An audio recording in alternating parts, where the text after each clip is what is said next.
let's tackle the most critically mauled Marvel show of all time, and let's, as I'm thinking, be the people that goes, it's all right. Yeah, I mean, so if the question put sit to on me the middle is, of the fence. so if the question put to me is, does it deserve the critical mauling it got? The answer is no.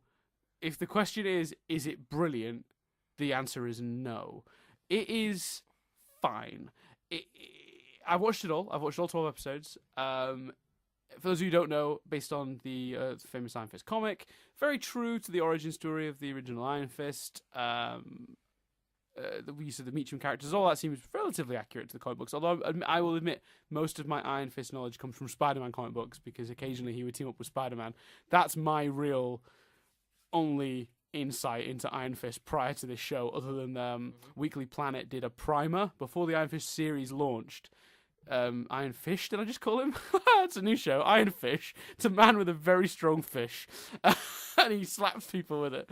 Iron Fist, Weekly Planet did a primer where they explained the comic book version of the character's origin and a few of his sort of key villains and stories and stuff like that. That was a very good podcast, actually. I'll always tell you to go listen to Weekly Planet, because they do what we do, but better. Sorry, it's true. So That's fair. yeah, so with this show, it's got some pretty deep problems that prevent it from being great, and the first of which is Danny Rand. He is fundamentally pretty unlikable. The actor is relatively charming, but the character is written badly. He is. I get that the plot is that he is unbalanced because of the life he led up to the point he got his magical Buddhist monk random kung fu powers. He had a very rocky sort of history, and his parents died in this plane crash, and it was all this connections to money and wealth and capitalism. So it's harder for him than anyone else to shed that and be, at one with himself, and peaceful and get his chi all together. So the idea is he's a pretty terrible Iron Fist on the whole. Previous Iron Fists having grown up in the monastery. For those of you who don't remember the premise, sorry, from the trailer, I should have explained. The plane goes down, his parents die, he's found by monks, trained, and he becomes something called the Iron Fist, and he has this power to make his fist glow orange. And then he returns to try and get back the sort of company that his dad owned with this other family called the Meachams. And then it goes a bit awry from there, because he's supposed to have stayed at that monastery as the Iron Fist and guarded it from the villainous group that we've already met in Daredevil called the Hand. That's the basic premise. I forgot where I was going with that. So the fundamental problem is that I understand the premise is that he's not at one with himself, therefore he is erratic. But he should have still been a lot calmer than he was. I mean, honestly, he's supposed to have lived with monks for 13 years. There's a scene, and I'm not going to give away too much, where someone is talking to him who does not believe he is Danny Rand. And he breaks the guy's computer and throws his shit everywhere, and I'm just like, this scene would have been so much more compelling if he'd have just very calmly been like, I understand that you don't believe that, but it'll all become clear in time. Like, I would have been more interested in this character if he'd have been a little bit less erratic. The second big problem is the fights are terrible, and for a show based on kung fu, that's unfortunate. Basically, from what I don't know whose problem this is, but from what I've read, the actor who played the lead, he was given less than 10 minutes to rehearse for each fight scene. Now, I can't decide if that's he's been lazy and not put in the prep for the show, or Netflix have been stingy and weren't willing to pay for him to spend months in training before doing it. So instead, what you've got is a show where the action scenes are so horribly chopped to pieces. I mean, thousands of cuts in a space of seconds, because they're trying to disguise the fact they're swapping in and out the actor and the stuntman that frequently. And it is hampering, to say the least. And then, of course, because of his lack of training, he does not seem like a kung fu master. He seems like someone who learned kung fu 10 minutes ago. So on the whole, all the action is pretty bad. So with a main character that's less compelling than he should be and bad action, you're probably thinking, Dan, how did you say this show is all right? The story's compelling. And the supporting cast are incredible. The Meachams are a fascinating character, and Colleen Wing is also a very interesting character, and the Hand are very good villains. So it's it's frustrating because there are two big elements that I totally understand why people reacted negatively to this show, but I would actually say it is worth watching because all the other stuff that works really well. And I'm that end rant and let Chris talk for a bit. Well, I think, does it deserve the critical mauling? No, because I'm enjoying it, but equally, I haven't read anything that I've not seen why they... Do you know, it's that weird thing of, like, these days, nothing can be meh, nothing can be down the middle, everything has to be fucking brilliant or awful. Yeah, and that's Rotten Tomatoes' fault. Yeah. That is Rotten Tomatoes' fault. And actually, like... I don't agree with people going, oh, it's fucking awful, shitting on it. But the reviews that have been like, the fight scenes aren't brilliant, and, you know, it's all the stuff you've just said. I've not read anything that I haven't agreed with. Although, one thing I've heard is, oh, there's just no fighting. No, there is. Like, there's like fight scenes in every episode. Like, that's a weird thing. There is one great episode where he goes through these, like, trials. At the hand, he has to fight 3 different sorts of masters, one after the other. It's not a huge spoiler to reveal that, because you know there's going to be fights. So I don't know. It's not a big spoiler, I don't think.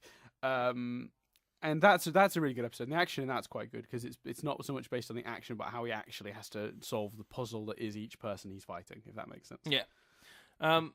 Yeah, that sounds good. And that's what I mean. Like, there's some good action in it. Like, but I think for me, it's like you were saying. It's some elements of it have been written where you go, I don't understand the character decisions here, and I don't like that becomes a bit like annoying. But actually, on the whole, it is honestly perfectly watchable. Like, and actually, I found it easier to get into than Luke Cage. I think it's not Daredevil or Jessica Jones, but it's not. Luke Cage. But personally, it's fine. Yeah, I think it's better than Luke Cage, so it's not currently the worst Marvel show in my opinion. I watched all 12 episodes, which is saying something, and on the whole, I enjoyed it. I think that most of the characters are charming. Again, I got really weirdly invested in the Meachams. I just did. I don't even know why. I guess there's just, I don't know if it's good acting, good writing. I'm not sure, but their whole story really fascinated me, and I really liked the way that they told his origin in sort of little glimpses over the course of the whole season. Yes, because this show could have been Arrow, and that's the other thing. Like, I saw the trailer, I heard the premise, and I'm like, well, how am I not going to be watching Arrow? And just the fact that I wasn't made me like, oh, okay, they've done something new and different. Yeah, and I think that, like, even the first couple of episodes, which people have sort of shat on, I found an element which I'm not going to... I mean, well, this isn't a huge spoiler, because I think this is kind of in the trailers, but there's some doubt as to whether he really is this kid that's been missing for years. And the first couple episodes kind of focus on that. And people have criticised those couple episodes of being like, oh, get to the point. We as the audience know who he is, so who cares? But I thought they got quite a bit of drama out of that. And I kind of enjoyed that story for what it was. And then obviously the show shifts, which is good, because then before it gets too old, you're moving on. But the show didn't shift because that storyline was like not working. The show shifted because it moved on. It's kind of different. Yeah, I genuinely felt watching that, like, how on earth is he going to convince them it's him? Like, how is he going to make anyone believe this? So, yeah, I completely agree. Yeah, I thought that was compelling, and I like the villain. I think the Hand actually come out better here than they did in Daredevil. I thought that half of Daredevil's second season, the Hand half, was pretty weak, because we just had the Punisher half, which was fucking amazing. But they came across a lot better here. They match up better with Danny. I will say one thing I'm very sad about is that, and for those of you who listen to this podcast regularly, you'll know that I was kind of hoping that Danny Rand would be the comic relief. Not the comic relief, but the light-hearted side to the Defenders. Nope, just as broody, just as serious. Kind of sad for me, because I really think the Defenders needed a bit of lightheartedness, but the character was treated so seriously. So if we're talking about characters, all the characters come across great except for the lead, which I get. Again, I totally acknowledge if you think that's a huge problem. And the action, which again, an action show, not great. So I can see how you'd find that a massive problem. I will say that a lot of people at my work have randomly picked up this show, which is unusual, because very rarely do the people that I work with watch the shows we talk about on this podcast, and they're all loving it. Loving it. Yeah. So I'm wondering if maybe those of us who watch a lot of TV are getting a little too critical these days. Yeah, like and that, Maybe our and, standards are too you know, high. as we talked about it before, in a world where like it's mental in a way that one of the first things I did after watching the Power Rangers movie was check YouTube daily and watch reviews from like five, six accounts of people, not people I wasn't aware of. That's the thing. I watched 5, 6 reviews from people I knew. I wanted their opinion. And I think there's a lot of podcasts, there's a lot of YouTube reviewers out there, and all of those people were really critical on it. But yeah, I think the general audience, it's fine. Like, I think it's gotten a bit too, there has to be an opinion and it has to be shit or good. It can't just be That's like, the yeah, no, problem. I'm watching that show. I think what Rotten Tomatoes need to do is drop the fresh or rotten, because that's such a yay or nay system. And really, the system lends itself to be much more granular than that. They give you a percentage. Do you know what I mean? Like that's an out of 10 sort of, really, isn't it? Because if they're saying it's 60%, that's 6 out of 10. It's not Haunter. So I don't know why they go for such. And I think that culture is leading to this. It's either the best thing ever or the worst thing ever. And I feel like that really isn't fair to the things that fall in the middle. Something that I would say to you, if you watch a lot of shows and you've got more time to add something else to your list, then great, watch this. But if you haven't seen Breaking Bad, obviously prioritize that first. But this is also fine. Do you know what I mean? Like, yeah.